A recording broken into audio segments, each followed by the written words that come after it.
Hi, South Dolphins. Mrs. Pilot here.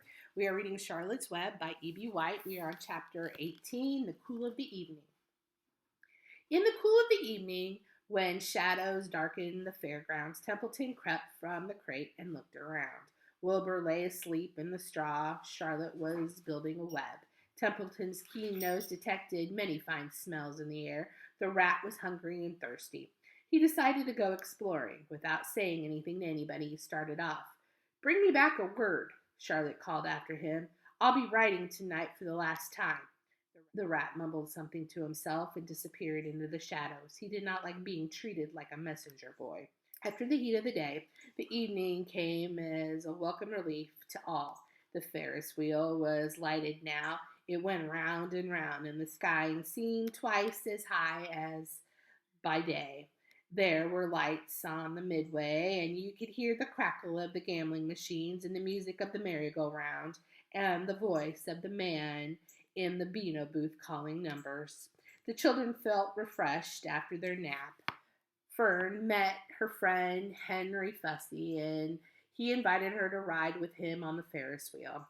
He even bought a ticket for her, so it didn't cost her anything. When Mrs. Arabelle happened to look up into the starry sky and saw our little daughter sitting with Henry Fussy and going higher and higher into the air, and saw how happy Fern looked, she just shook her head. My, she said. Henry Fussy, think of that." Templeton kept out of sight.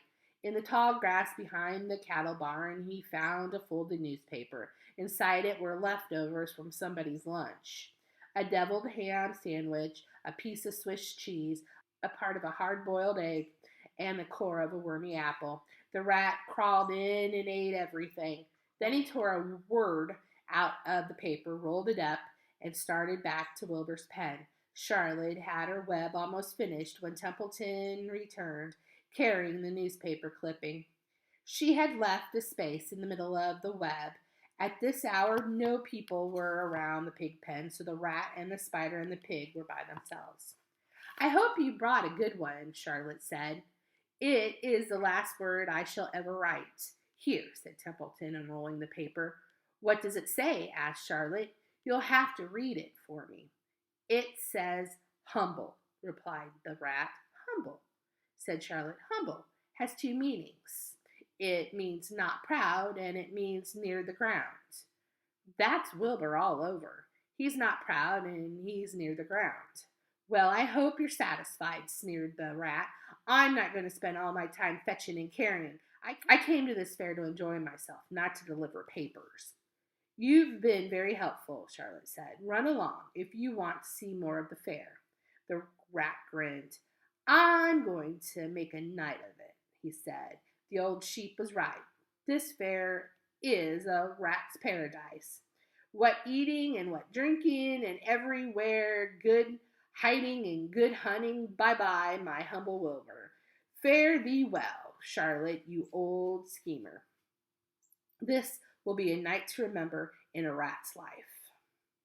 He vanished into the shadows. Charlotte went back to her work. It was quite dark now. In the distance, fireworks began going off. Rockets scattering fiery balls in the sky. By the time the Arabelles and the Zuckermans and Lurvy returned from the grandstand, Charlotte had finished her web. The word humble was woven neatly in the center. Nobody noticed it in the darkness. Everyone was tired and happy. Fern and Avery climbed into the truck and lay down. They pulled the Indian blanket over them. Lurvy gave Wilbur a forkful of fresh straw. Mr. Arabelle patted him. "Time for us to go home," he said to the pig. "See you tomorrow." The grown-ups climbed slowly in the truck, and Wilbur heard the engine start and then heard the truck moving away in low speed. He would have felt lonely and homesick had Charlotte not been with him. He never felt lonely when she was near. In the distance, he could still hear the music of the merry-go-round. As he was dropping off to sleep, he spoke to Charlotte. "Sing me that song again about the dung and the dark," he begged. "Not tonight," she said in a low voice. "I'm too tired." Her voice seemed to come from her web. "Where are you?" asked Wilbur. "I can't see you. Are you in your web?" "I'm back here," she answered. "Up in this back corner." Why aren't you on your web? Asked Wilbur. You almost never leave your web. I've left it tonight, she said. Wilbur closed his eyes shut.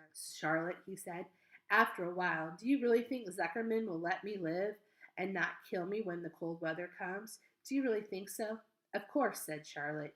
You are a famous pig, and you are a good pig. Tomorrow you will probably win a prize. The whole world will hear about you. Zuckerman will be proud and happy to own such a pig. You have nothing to fear, Wilbur, nothing to worry about. Maybe you'll live forever. Who knows? And now go to sleep. For a while there was no sound. Then Wilbur's voice. What are you doing up there, Charlotte? Oh, making something, she said. Making something, as usual. Is it something for me? Asked Wilbur. No, said Charlotte. It's something for me, for a change. Please tell me what it is, begged Wilbur. I'll tell you in the morning, she said, when the first light comes into the sky and the sparrows stir and the cows rattle their chains, when the rooster crows and the stars fade, when early cars whisper along the highway. You look up here and I'll show you something. I'll show you my masterpiece. Before she finished the sentence, Wilbur was asleep. She could tell by the sound of his breathing that he was sleeping peacefully deep in the straw. Miles away at the Arabelle's house, the men sat around the kitchen table eating a dish of canned peaches and talking over the day's events. Upstairs, Avery was already in bed and asleep. Mrs. Arabelle was tucking Fern into bed. Did you have a good time at the fair? She asked as she kissed her daughter. Fern nodded. I had the best time I ever had anywhere or any time in all of my whole life. Well, said Mrs. Arabelle, isn't that nice? And that concludes chapter 18. I'll see you later. South Dolphins, bye.